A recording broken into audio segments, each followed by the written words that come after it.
bago natin ito pag-uusapan, help me po muna na i-like at saka i-share itong ating video para guys magising-gising ang mga bangag.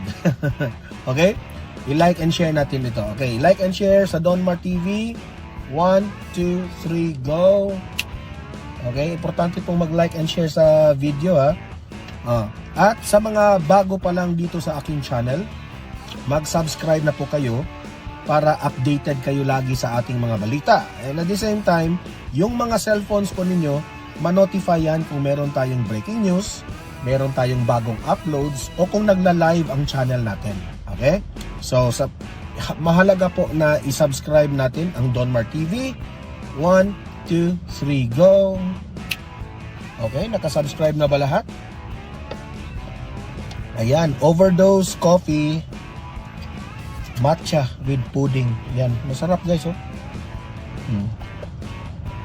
Kasalukuyang nasa sasakyan na naman tayo nagbablog kasi hinahatid ko si Mrs.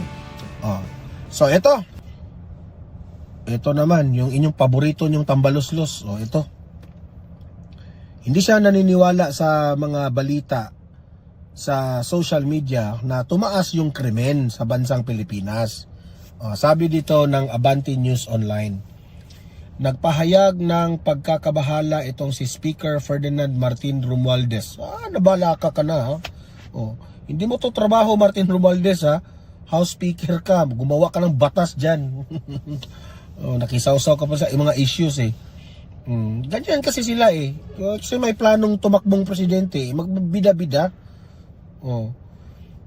Nabahala raw itong si Martin Romualdez.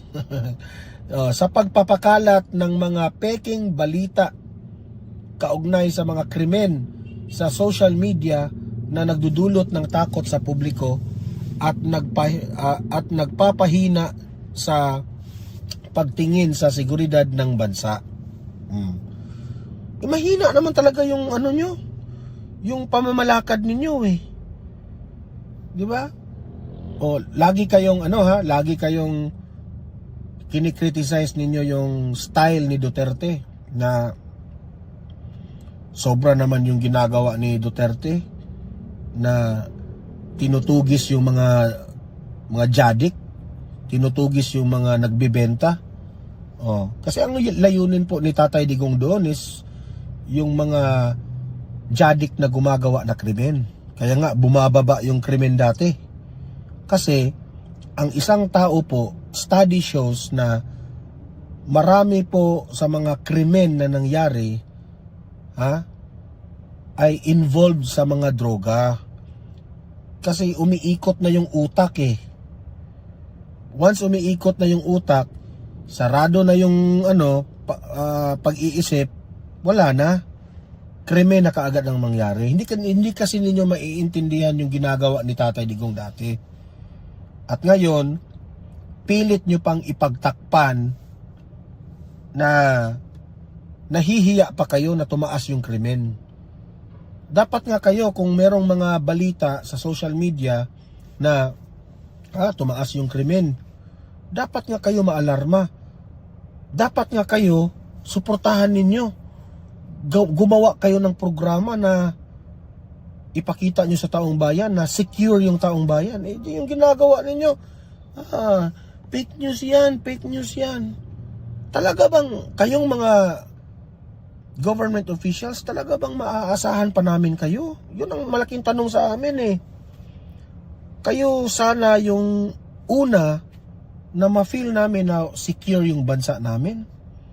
Kasi meron kaming leader na puprotektahan kami. Pero ano nangyari? Hindi nyo nga siguro sinususi kung itong mga balita na ito ay totoo o hindi. Ginajudge nyo nga kaagad. Di ba? Ito yung ito yung sinabi ni Martin Romualdez. Lakihan ko para mabasa rin ninyo. Ayan yung sinabi niya. Huwag tayong maging tagapagsalita ng kasinungalingan. Paano mo nasabi, Martin Romualdez? Ano yung proof mo na yung mga balita na yun ay kasinungalingan? O talagang, nagtatanong lang ako ha, o talaga bang dinepensahan mo lang kasi hiyang-hiya na kayo na lumala yung krimen sa bansa natin? Kung ako pa sa inyo, Martin Romualdez, useless kung magsasalita ka ng ganito. Yung pagsasalita mo ng ganito, it's better na you make action. You make action kung papaano niyo mapoprotektahan ang taong bayan. Yun sana. Sabi pa niya dito, while real crime is going down. Talaga? Are you sure, Martin Romualdez, na ang krimen ay going down? Sa Cebu, grabe ka naman. Kabago-bago pa lang, nakita mo yung road rage? Ganban na ganban, pero may dala siyang jarel? Ganyan po kalala ngayon. Anong tawag mo doon? Yung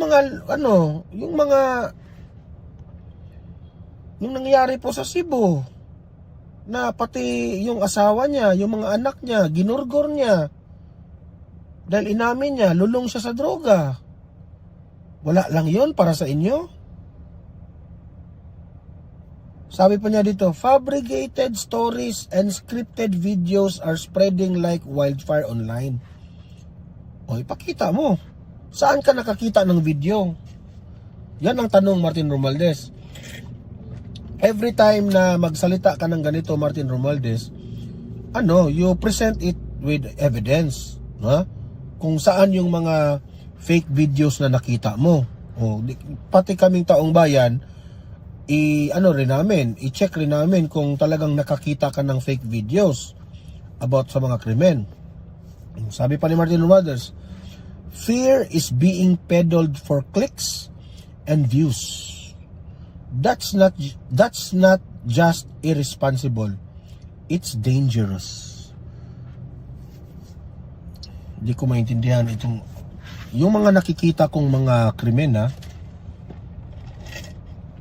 yung mga balita. Legit naman nakuha namin. Alam mo, Martin Romualdez, yung mga pinopost po sa social media, taong bayan yun, hindi yun paninira.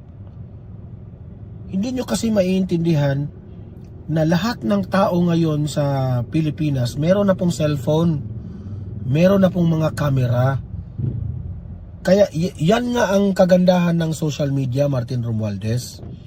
Kasi ang mga pangyayari po, mga ilang minuto lang po, makaalam na po ang buong sambayan ng Pilipinas because of the social media. Kung naalarma kayo sa mga fake news na yan, siguro meron. Pero ako, I am a social media user. Sa mga nakikita ko doong mga pinopost,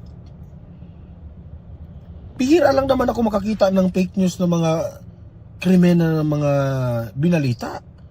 Kasi yung nagbabalita, yung mga local news, yung mga local media, yun ang like so nangyari sa Cebu, binalita yun una ng mga local media.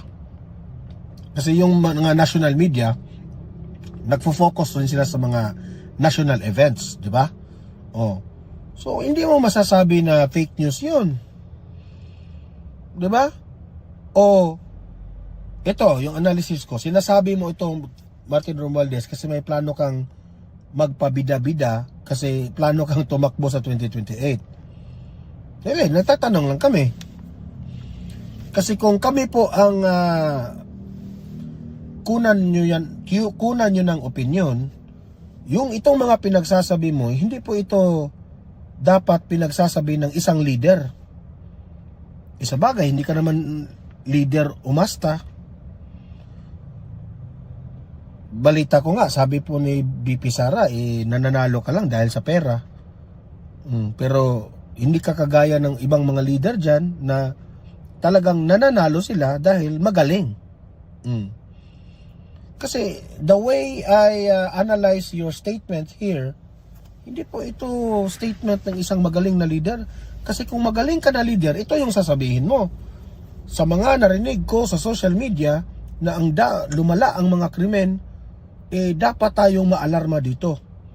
Dapat natin ipaalam sa mga kapulisan natin na doble ang ating trabaho, doble ang ating ingat sa lahat. Ganun. I-assure ko na sa lahat ng sa lahat ng taong bayan na hindi ko pababayaan ang inyong seguridad. O ganun sana yung mga magagaling na leader. Hindi kagaya nitong sinabi mo. Meron na ngang mga balita, sasabihin mo pang fake news yan. Ay nako, sobrang palpak po. Sobrang palpak. Kung plano kang tumakbong Presidente Martin Romualdez at ito yung mga pinagsasabi mo, matatalo ka, sir, sa totoo lang. Wala kang katangian na magaling na leader. Kaming taong bayan po, umaasa kami sa leader na feeling namin secure kami araw-araw. Secure yung seguridad namin. Enough na nga yan si Martin Romualdez. Wala tayong makukuha dito sa mga sinasabi niya. God must be dead, God must be dead. You must be dead, I'm gone. God must be dead, God must be dead. Must be dead. Si Don Man, dito na laging nakaabang.